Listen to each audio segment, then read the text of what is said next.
We gonna read about respiration in plants. Now अब हमें सबसे पहले जानना है कि रेस्पिरेशन होता क्या है। तो आपकी एनसीईआरटी में एक टॉपिक दे रखा है, फर्स्ट पैराग्राफ में दे रखा है सेलुलर रेस्पिरेशन। तो सेलुलर रेस्पिरेशन का एक बेसिक मीनिंग हम क्या लेकर चलते हैं, वो ये है कि breakdown of glucose into carbon is known as cellular respiration. मतलब ग्लूकोज का सिंपली किसी कार्बन कंपाउंड में ब्रेकडाउन होना और उसके साथ साथ एनर्जी का रिलीज़ होना सेलुलर रेस्पिरेशन कहलाता है। अब एनर्जी किस फॉर्म में रिलीज़ हो सकती है? एनर्जी दो फॉर्म में रिलीज़ होती है, या तो वो एटीपी की फॉर्म में रिलीज़ होगी या वो एनएडीएच की फॉर्म में रिलीज़ होगी। एनएडीएच का इनडायरेक्टली मतलब होता है 3 एटीपी। एक एनएडीएच हमें 3 एटीपी देता है, ठीक है। अब उसके बाद जो ग्लूकोज है वो बहुत स्लोली ब्रेकडाउन होता है और बहुत सारे स्टेप्स में ब्रेकडाउन होता है ग्लूकोज का। आप अभी इसमें नेक्स्ट पढ़ोगे, इसका 10 स्टेप प्रोसेस होता है ग्लूकोज के ब्रेकडाउन का। और breakdown of glucose is known as glycolysis. Glyco means glucose, lysis means breakdown. तो breakdown of glucose is known as glycolysis. देखो, ये एक इस पूरे चैप्टर का ओवरव्यू दे रखा है इस डायग्राम में और इन 4 पॉइंट्स में। क्या है? ये एक हमारा सेल है, ये एक सेल है, सेल के अंदर साइटोप्लाज्म है और यहाँ पे इन्होंने माइटोकॉन्ड्रिया शो किया हुआ है। तो साइटोप्लाज्म में क्या प्रोसेस होता है? फर्स्ट प्रोसेस होता है ग्लूकोज। ग्लूकोज का ब्रेकडाउन होना किस में? पायरूवेट में। पायरूवेट एक 3 कार्बन कंपाउंड है जो कि ग्लूकोज का एंड प्रोडक्ट होता है in the process of glycolysis. और ये कहाँ होता है? ये साइटोप्लाज्म में होता है। उसके बाद पायरूवेट माइटोकॉन्ड्रिया के अंदर जाता है जहाँ पे वो एसिटाइल कोएंजाइम में कन्वर्ट होता है। देखो, उसके बाद जो पायरूवेट है वो एसिटाइल कोएंजाइम में कन्वर्ट होता है। पहले ग्लूकोज से वो टूटा, पायरूवेट बना, उसके बाद वो एसिटाइल कोएंजाइम में कन्वर्ट हुआ, फिर वहाँ से एसिटाइल कोएंजाइम आगे CO2 की फॉर्म करता है और एक और ऑर्गेनिक कंपाउंड फॉर्म करता है, वो हम आगे पढ़ेंगे। और उसके बाद हमारे पास ETC जो कि इलेक्ट्रॉन ट्रांसपोर्ट चेन एक प्रोसेस है, वो परफॉर्म होता है। तो जो ये है, ये चीज़ ये माइटोकॉन्ड्रिया में होती है और जो ग्लूकोज है, जो ग्लाइकोलाइसिस है, वो साइटोप्लाज्म में होता है।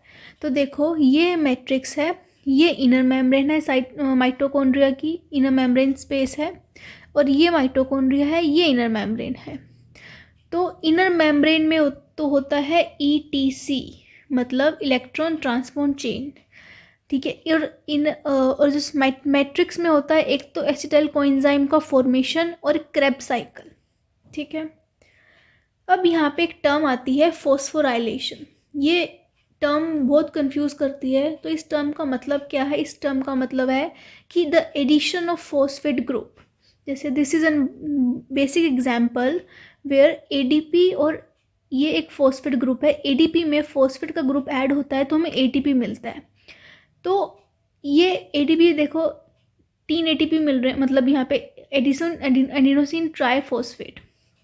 अब फॉस्फोराइलेशन भी 2 टाइप के होते हैं, एक होता है सबस्ट्रेट लेवल पे और एक होता है ऑक्सीडेटिव।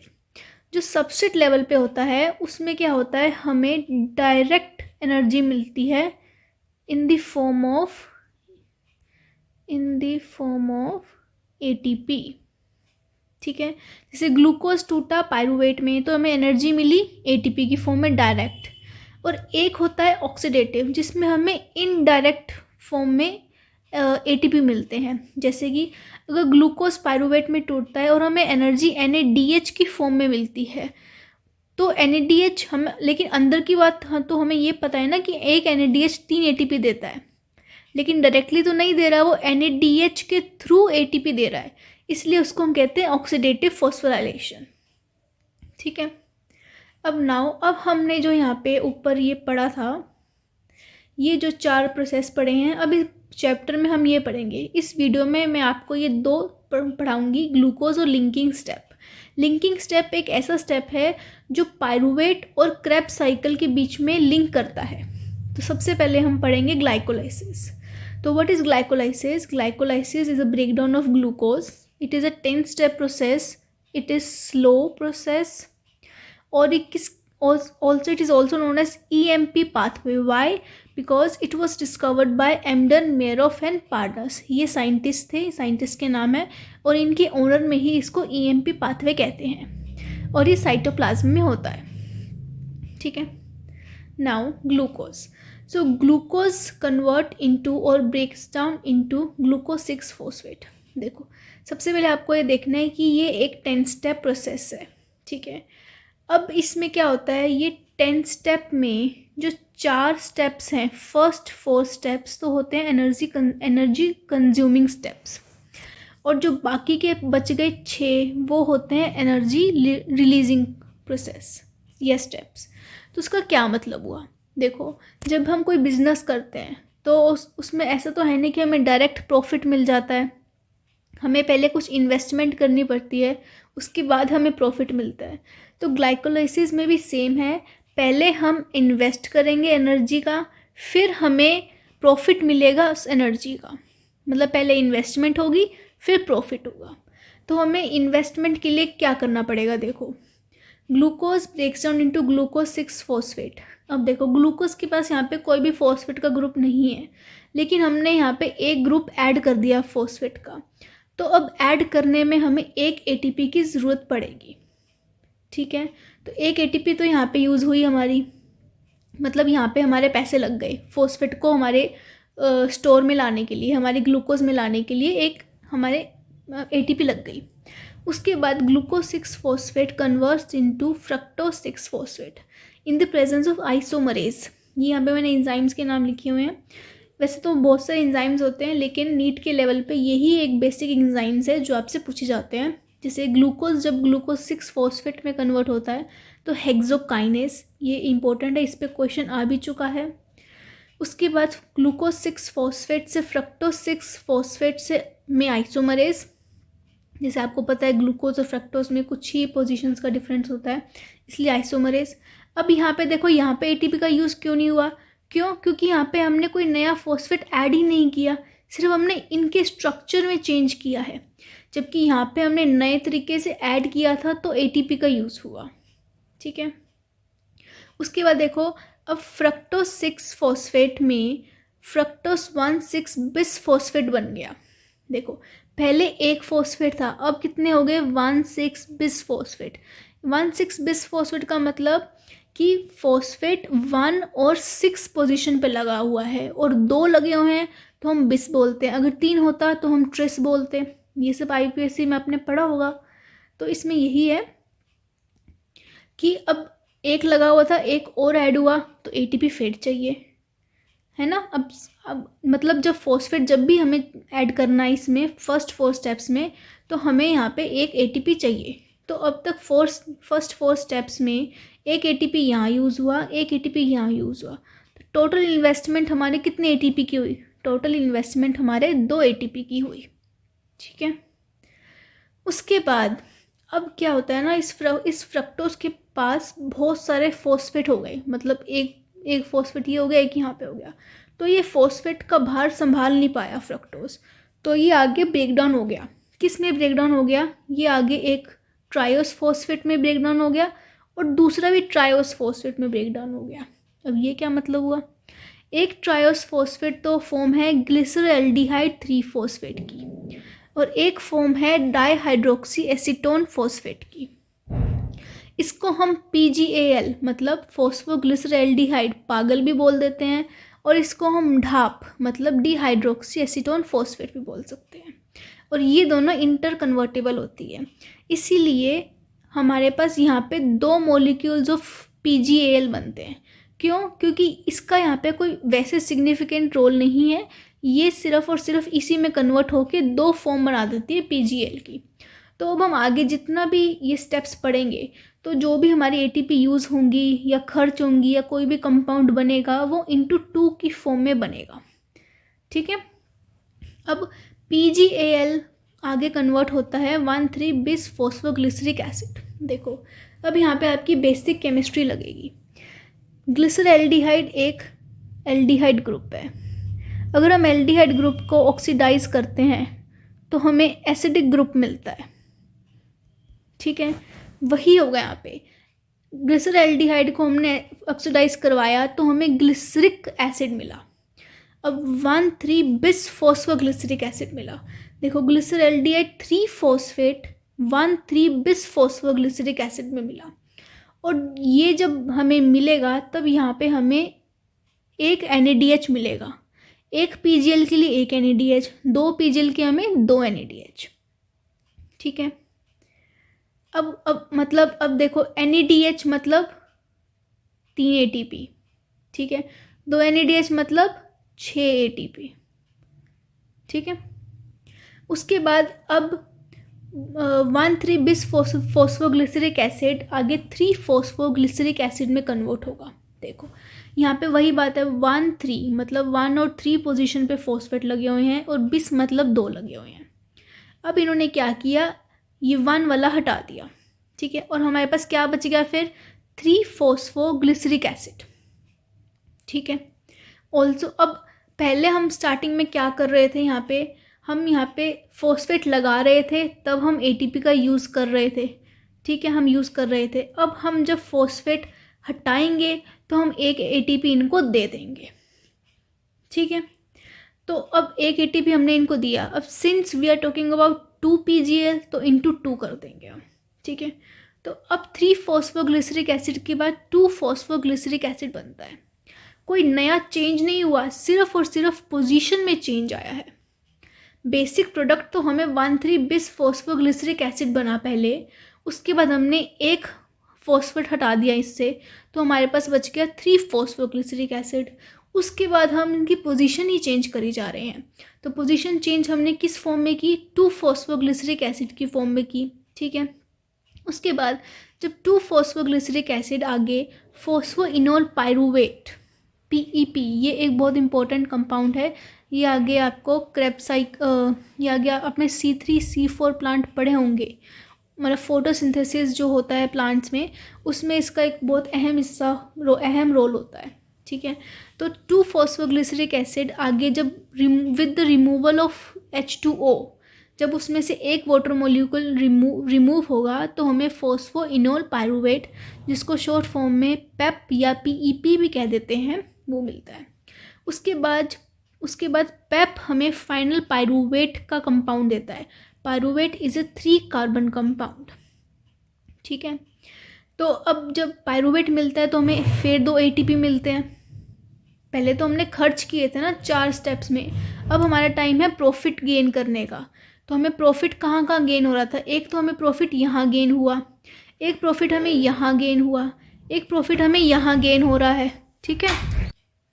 ऑल्सो जो पायरूवेट बनता है in the presence of pyruvate kinase. ठीक है। तो अब तक मैंने आपको यहाँ पे 3 वो बताए हैं एंजाइम्स, एक था हेक्सोकाइनेज, एक था एल्डोज, एक था पायरूवेट काइनेज और एक था आइसोमरेज। ठीक है। अब इसके बाद यहाँ पे हम अगर बैलेंस, अब देखो यहाँ पे अब हम वापस से 4 स्टेप्स पे आते हैं। ये पहले 4 स्टेप्स थे हमारे। ठीक है। अब इसमें एनर्जी कंज्यूमिंग था, मतलब इन्वेस्टमेंट चल रही थी हमारी। हमने कितनी की इन्वेस्टमेंट की थी, 2 ATP की। कब की थी, जब हमने एक फ्रेशली ग्लूकोज में फॉस्फेट ऐड करवाया था तब हमने इन्वेस्टमेंट की। और उसके बाद आइसोमरेज यूज़ हुआ। उसके बाद जब हमने फ्रक्टोज में एक और फॉस्फेट ऐड कराया तब हमें ATP यूज़ हुआ। तो हमारी 2 ATP की इन्वेस्टमेंट थी। उसके बाद अब हमारा टाइम आया प्रॉफिट गेन करने का। तो प्रॉफिट गेन हमें एक यहाँ पे हुआ, एक यहाँ पे हुआ, एक यहाँ पे हुआ। ठीक है। तो 2 NaDH का हमें प्रॉफिट मिल रहा था यहाँ पे, और 2 ATP का यहाँ मिला, 2 ATP का यहाँ मिला, तो 4 ATP हो गए। अब आपको ये 2 का मतलब समझ आ रहा है ना, क्यों, क्योंकि ये इंटर कन्वर्टेबल फॉर्म थी, इसलिए इसको हमने 2 PGL मान लिया। तो अगर एक के लिए एक ATP मिल रहा है तो 2 के लिए 2 ATP मिलेंगे। ठीक है। तो अब यहाँ पे हमें एनर्जी रिलीजिंग स्टेप्स में 4 ATP और 2 NaDH का गेन हुआ। अब हम अगर इसकी बैलेंस शीट देखते हैं, अब हमने सारा हिसाब किताब लगाया, हमने बिजनेस में इतना इन्वेस्ट किया, इतना गेन किया। अब हम आखिर में ये देख रहे हैं कि हमारे जो टोटल प्रॉफिट हुआ, हमें जिस टोटल प्रॉफिट मतलब जिसमें हम इन्वेस्टमेंट को घटाते हैं, जिसमें हम इन्वेस्टमेंट माइनस करते हैं, तब हमें जाके नेट प्रॉफिट मिलता है। तो नेट प्रॉफिट हमें 2 ATP का मिला और 2 NADH का। अब ये कैसे हुआ? बनाए तो हमने 4 थे, नेट हमें 2 का गेन हुआ। क्यों? क्योंकि हमने अभी इस 4 में से ये 2 ATP माइनस कर दिए। ये हमें प्रॉफिट हुआ था, इस 4 में से हमने हमारी इन्वेस्टमेंट माइनस की, तभी तो जाकर हमें हमारा नेट प्रॉफिट मिलेगा ना। तो इसमें से हमने माइनस किया, हमें मिला 2 ATP प्लस 2 NADH।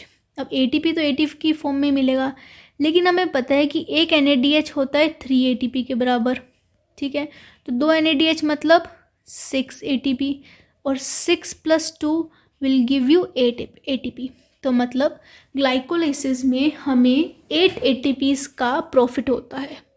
ठीक है, या यू कैन से ग्लाइकोलाइसिस में 8 ATPs का जनरेशन होता है। ठीक है, अब हमारा नेक्स्ट स्टेप है लिंकिंग स्टेप।